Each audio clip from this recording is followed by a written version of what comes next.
बंगले के पीछे तेरी बैरी के नीचे कांटा लगा। ও মামা বৌমা এবার কি হবে? কি হয়েছে মা? সরো তো দেখি কি হচ্ছিস? Oh no! ওরে বাবা আমার কত সর্বনাশ হয়ে গেল রে, আমার কত টাকা লোকসান হয়ে গেল রে। তুমি কি জানো আগের মাসে 100 টাকা বিল আইছিল, এবার যদি 10 টাকা বেশি হয়েছে তুমি দিবা নাকি? হ্যাঁ খবরদার আর কোনো পেরেশ করা হয় না জন্য।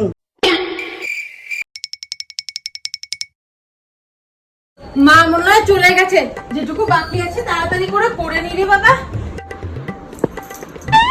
আমি জানতাম তুমি আবার স্ত্রী করবা, তার জন্য আমি দরজার পিছনে পলাইছিলাম। সরো দেখি আমি আজকে পেরেশ উঠোই, আমি আজকে চাঙে উঠাই খাবো।